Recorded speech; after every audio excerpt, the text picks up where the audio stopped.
बिस्मिल्लाहिर्रहमानिर्रहीम अस्सलाम वालेकुम। आज का जो हमारा एडिटोरियल है वो है राइजिंग एक्सपोर्ट्स, जो कि डॉन न्यूज़ में जो है वो कल जो है वो पब्लिश हुआ था। इसमें उन्होंने हमारी जो एक्सपोर्ट्स हैं, हमारी बरामदात हैं, उसमें इजाफे की बात की है कि जो पाकिस्तान की बरामदात हैं उनमें इजाफा देखने को मिला है। तो देखते हैं कि वो क्या कहते हैं exports from Pakistan continue to show an upward trend as overseas shipments jumped. उसने कहा है कि पाकिस्तान की जो एक्सपोर्ट्स हैं उनमें इजाफा जो है वो देखने को मिला है। अपवर्ड का मतलब होता है कि लोअर लेवल से हाई लेवल की तरफ जाना। तो उसने कहा पाकिस्तान की जो बरामदात हैं वो लोअर से हाई लेवल की तरफ गई हैं। As overseas shipments jumped significantly, जैसा कि ओवरसीज शिपमेंट्स हैं उनमें वाजिया जो वो इजाफा नज़र आया है बाय 13% टू 20.9 बिलियन, जो कि 13% से 20.9 बिलियन डॉलर तक गया है during the first 10 months of the present physical year, मौजूदा माली साल के पहले 10 माह के अंदर अंदर। From $18.4 billion a year ago as Pakistan bureau of statistics data for the July April period. तो उसने कहा जो ब्यूरो ऑफ स्टैटिस्टिक्स का जुलाई अप्रैल पीरियड का डाटा था उसके मुताबिक जो था हमारा $18.4 बिलियन था, ओवरसीज शिपमेंट्स थी।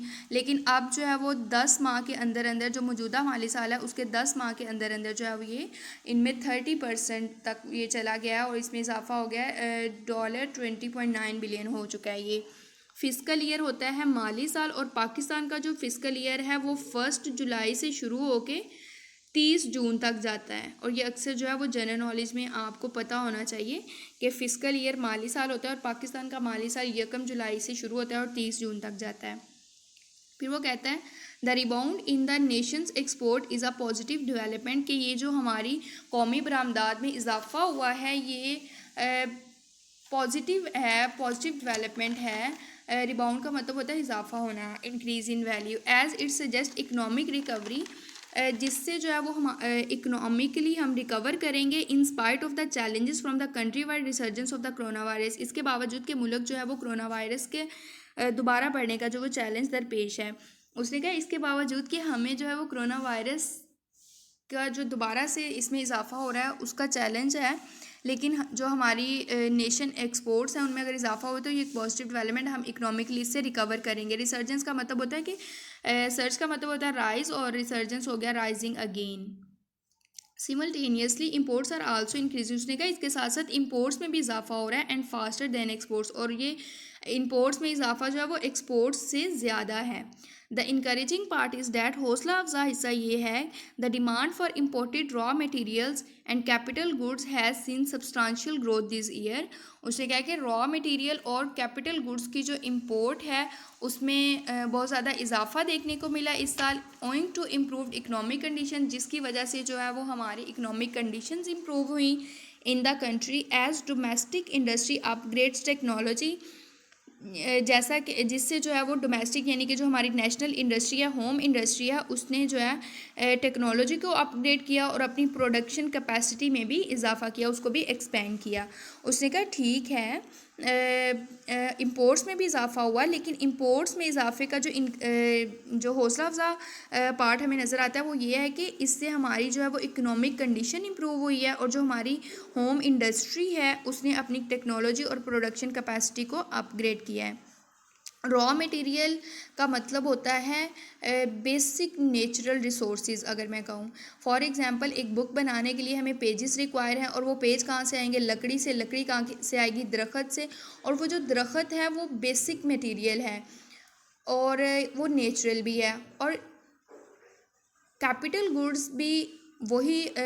गुड्स भी उन्हीं चीज़ों को कहते हैं जिनसे दूसरी चीज़ें प्रोड्यूस की जाती हैं, लेकिन रॉ मटेरियल जो है वो नेचुरल होते हैं और कैपिटल गुड्स जो हैं वो मैन मेड होते हैं। रॉ मटेरियल की मैंने आपको एग्जांपल दी, जिस तरह दरख्त, पानी हम कह सकते हैं, गंदम कह सकते हैं, और कैपिटल गुड्स मैन मेड होते हैं लाइक डिफरेंट मशीनरी या टूल्स जो डिफरेंट चीज़ों को बनाने के लिए इस्तेमाल किए जाते हैं।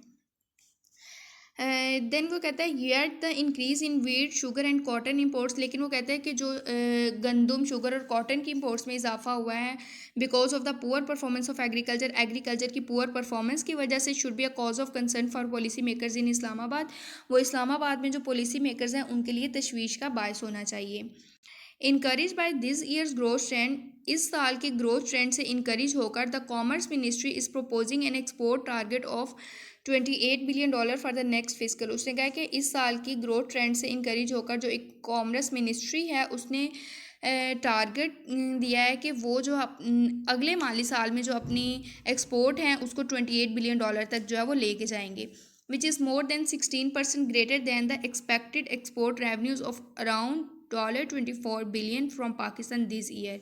तो उसने कहा ये 16% जो है वो ज़्यादा होगा, एक्सपेक्टेड रेवेन्यू से जो है ये 16% ज़्यादा होगा। दस Pakistan could almost double it's exports, उसने कहा पाकिस्तान जो है वो अपनी एक्सपोर्ट्स को डबल कर सकता है, कहाँ तक कर सकता है, $42 बिलियन तक लेके जा सकता है ओवर द नेक्स्ट 5 ईयर्स, अगले 5 साल में। If the growth trend is sustained, अगर ये जो ग्रोथ ट्रेंड है ये इसी तरह बरकरार रखा जाएगा तो फिर पाकिस्तान जो है वो अपनी एक्सपोर्ट्स को डबल भी कर सकता है, 42 बिलियन तक भी लेके जा सकता है। फॉर पाकिस्तान, पाकिस्तान के लिए it is critical to boost its exports rapidly, उसने कहा पाकिस्तान के लिए बहुत ज़रूरी है अपनी एक्सपोर्ट्स को तेज़ी से जो है वो बूस्ट करना, to ward off a balance of payments crisis in future, future में बैलेंस ऑफ पेमेंट्स क्राइसिस से बचने के लिए। वार्ड ऑफ का मतलब होता है कि किसी चीज़ से बचना, किसी चीज़ के नुकसान से बचना। At present the country has one of the lowest levels of export in the world, उसने कहा मौजूदा जो है सूरत हाल ये है कि जो हमारा मुल्क है वो दुनिया में लोएस्ट लेवल पे है एक्सपोर्ट्स के हिसाब से, अगर हम इसकी जीडीपी परसेंटेज को देखें जो कि है 8%। According to the World Bank's World Development Indicators, उसने कहा वर्ल्ड बैंक के जो वर्ल्ड डेवलपमेंट इंडिकेटर्स हैं उनके मुताबिक the same ratio average 24.7% for low middle income nation, उसने कहा जो लो इनकम नेशंस है ना, लो मिडल, उनके लिए 24.7% और 17.5% होगा साउथ एशियन कंट्रीज़ के लिए, और 24.4% होगा हाईली इंडेटेड पुअर स्टेट्स के लिए, जो बहुत ज़्यादा गरीब ममालिक हैं, मकरूज़ हैं, उनके लिए है 24.4% बैक इन 2019 की वो बात बता रहे हैं। Even though the rapid jump in remittances sent home by Pakistan is living abroad has cushioned the current account, उसने कहा कि जो बहुत ज़्यादा तेज़ी से या रैपिड जंप हुआ है किसमें, जो बाहर के ममालिक से पाकिस्तान में पैसा आया है, उसने जो करंट अकाउंट है उनको सहारा दिया। क्वेश्चन का मतलब होता है सहारा देना, रेमिटेंस का मतलब होता है रकम की मुंतकली इंटरनेशनली, यानी कि एक मुल्क से दूसरी मुल्क में पैसा भेजना। तो उसने कहा कि जो पाकिस्तानीज़ बाहर रह रहे हैं उन्होंने जो पैसा भेजा है, रकम भेजी है इधर, उससे जो है वो करंट अकाउंट्स को बहुत सहारा मिला है। The abysmally low exports to GDP ratio should worry policy makers, उसने कहा जो हमारी एक्सपोर्ट्स GDP रेशो है उससे पॉलिसी मेकर्स को परेशान होना चाहिए, जो कि इंतहाई लो है। As poor export performance has been the chief driver of balance of payment crisis in the past, क्योंकि उसने कहा जो पास्ट में हमें बैलेंस ऑफ पेमेंट क्राइसिस का सामना था वो किस वजह से था, वो पुअर एक्सपोर्ट परफॉर्मेंस की वजह से ही था। तो इस पर उसने कहा पॉलिसी मेकर्स को परेशान होना चाहिए। The present growth trend in export is encouraging, जो प्रेजेंट ग्रोथ ट्रेंड है एक्सपोर्ट्स में जो इजाफा हो रहा है वो इनकरेजिंग है, हौसला अफजा है, but it also underscores the need, लेकिन इसने इस चीज़ को भी हाईलाइट कर दिया है for ensuring that it continues for a longer period, कि इसको जो है वो लंबे अरसे तक इसी तरह जो है वो कंटिन्यू होना चाहिए या कंटिन्यू रहेगी।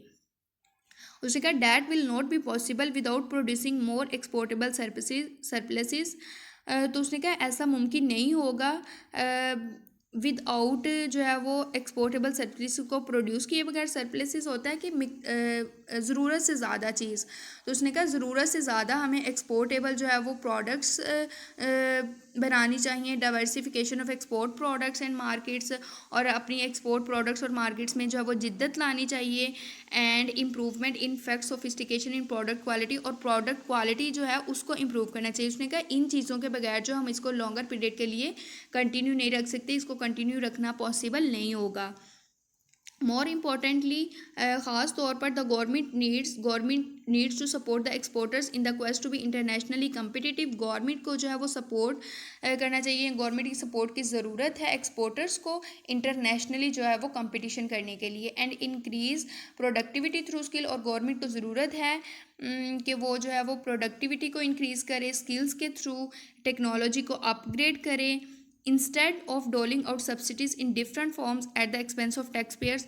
बजाय इसके कि वो सब्सिडीज़ दे टैक्स पेयर्स को उनके ही एक्सपेंस पे, और उनमें जो है वो सब्सिडीज़ डिवाइड करे। डोलिंग आउट का मतलब होता है डिवाइड करना, और सब्सिडीज़ का मतलब होता है रायत देना, यानी कि जो फाइनेंशियल एड गवर्नमेंट की तरफ से डिफरेंट जो है एक्सपोर्टर्स को दी जाती है उसको बोलते हैं सब्सिडी देना। तो उसने कहा कि सब्सिडीज़ देने की बजाय, सब्सिडीज़ को डिवाइड करने की बजाय टैक्स पेयर्स के एक्सपेंस पे गवर्नमेंट को चाहिए कि वो स्किल्स को जो है वो इंक्रीज़ करे, टेक्नोलॉजी को अपग्रेड करे, ना कि वो रायत देती फिरे।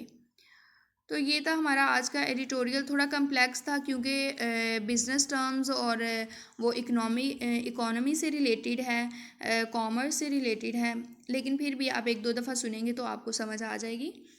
इंशाल्लाह नेक्स्ट मिलेंगे, तब तक के लिए इजाज़त दीजिए। अल्लाह हाफिज़।